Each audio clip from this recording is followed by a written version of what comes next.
બાર ગામના ભાજપના કાર્યકરો ભાજપના આગેવાનો તમે જ જઈને બેસી જાઓ કે આને હટાવો, નહીતર અમે બધા અહીંયાથી રાજીનામા આપશું. આ ધોકા ઉપાડો, બાપના બોલથી મજા આવશે.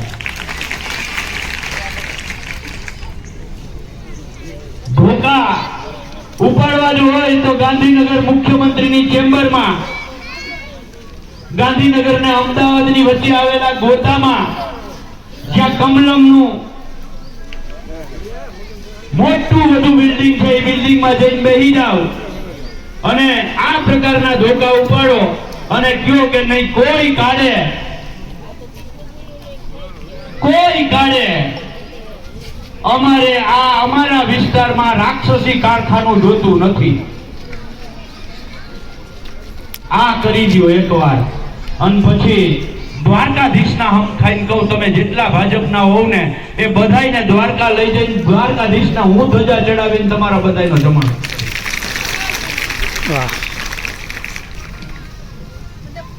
ભાજપ કોંગ્રેસ છે જ નહીં.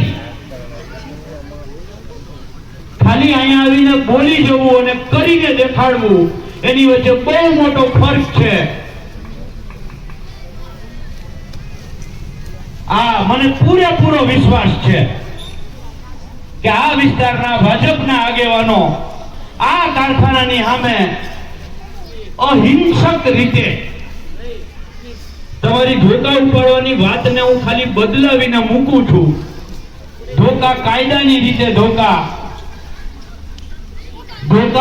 કમલમમાં જઈને બેસી જવાના ધોકા, ભાજપના આગેવાનની ઓફિસે જઈને ચૂંટાયેલા ધારાસભ્ય સંસદ સભ્યની ઓફિસે બેસી જવાના ધોકા. અને મને પૂરેપૂરો વિશ્વાસ છે આ વિસ્તારના 10-12 ગામના ભાજપના તમામ આગેવાનો જો જઈને બેસી જાય તો કોઈ આંદોલન જ ના કરવું પડે. બોલો, પૂરો વિશ્વાસ છે, પૂરેપૂરો વિશ્વાસ છે. પરિણામ આવે આવે આવે આવે અને આવે એમાં બિનમેક નથી. પણ જેમ હું દ્વારકાથી દિલથી આ કારખાનું અટકાવવા માટે આવ્યો છું, એવી જ રીતે દિલથી સત્તાધીશોની ઓફિસે, એના ઘરે તમે બેસી જાઓ એવી અપેક્ષા છે. અને મેં કહ્યું છે એ હું 100% કરીશ. જો તમે આ કરો તો દ્વારકાધીશને ધજા ચડાવવું, જેટલા ભાજપના કાર્યકરોના આગેવાનો બેઠા હતા એ બધાયના નામની ધજા ચડાવું અને જમાણવાર કરું. ત્યાં પંડિતો નહીં જમાણું, કારણ કે આનાથી મોટું હું તો એવું માનું આ કારખાનું અટકાવવું તમારા બધાના માધ્યમથી તો એક ભાગવત સપ્તાહ કરવા બરાબરનો પૂન મળે. એના કરતા જાજો ને તો પછી તમને ત્યાં દ્વારકામાં ગોરને જમાડવા મને શું વાંધો? તમને બિરદાવું, દ્વારકાધીશને એક મોટી મોટી છબી આપું. મારી આ તૈયારી છે, તમારા બધાની આ તૈયારી હશે, પણ એમાંય પડ્યા વગર મારી તો એટલી જ વાત છે, માનવતાના નાતે પક્ષની દિવાલો ફાડી નાખવી પડે ને તો ફાડી નાખજો.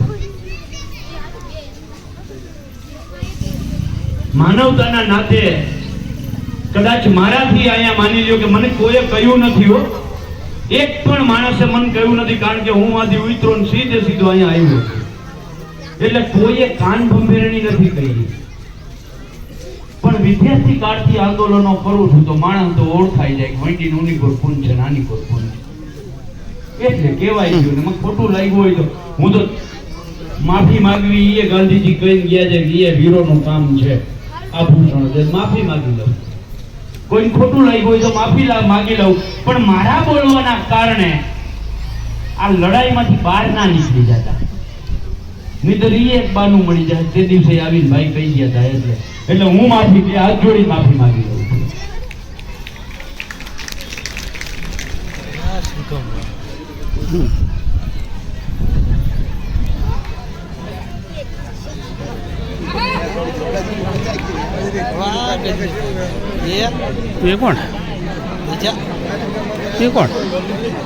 અરે મારા ભાઈ, લડવા માટે ભેગા થયા છીએ, પાછા પડવા માટે થોડા થયા છીએ. અને આમાં ભાઈ પાછા પડી તો મારી બેનો બેઠ્યો ને ઈ કે ગાળે બંગડી ફેરી જાય. ફરવાનું આ કેજો બેન આ કે જો આપણો ઘરવાળો એમ કે ને આંદોલનમાં નથી જવું તેમ કે તો બંગડી પહેરીને ઘેર બે. આ આપણા બાળકો માટેની લડાઈ છે ને આ કેવું પડે.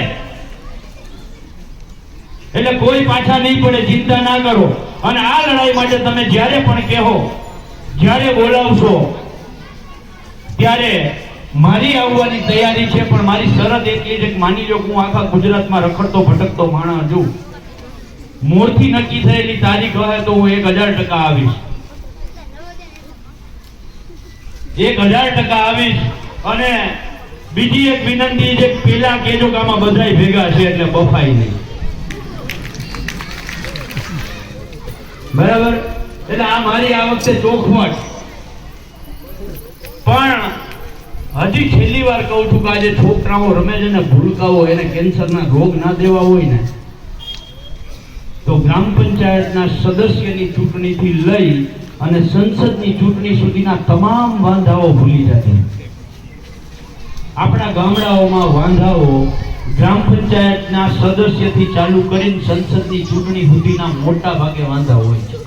આના સિવાય કોઈ વાંધા નથી. આ આખા વિસ્તારમાં છેલ્લા 15 વર્ષમાં કોઈ મર્ડર નહીં થયું. એટલે એવા વાંધા તો કોઈ છે નહીં કે મારી નાખ્યો હોય ને એને વેર હોય એવા. જો વાંધા નહીં ભૂલીએ ને તો ભૂલકા રમે છે ને એ વગર મર્ડરે એમને ક્યાંક મોતને ભેટશે.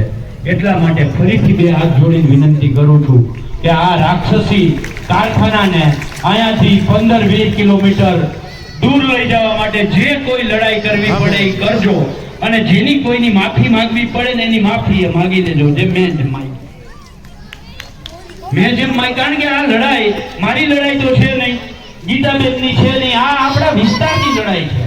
આ ભૂલકાઓની એના ભવિષ્યની લડાઈ છે કે એના શરીરમાં કોઈ એવો ચેપી રોગ ના ગળી જાય કે જેના કારણે ઘર તો ખાલી થાય પણ એ માણસ પણ ધીરે ધીરે ઓછું થાય.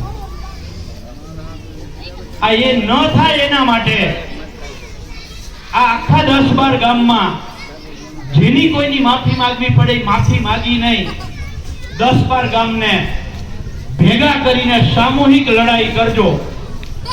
અને તમે બધાય કરશો અને જ્યાં જરૂર પડે ત્યાં તમે યાદ કરશો તો 100% આવીશ એવી ખાતરી સાથે. ફરીથી કોઈને ખોટું લાગ્યું હોય તો ક્ષમા યાચના સાથે. જય દ્વારકાધીશ, જય જવાન, જય કિસાન, જય જગત.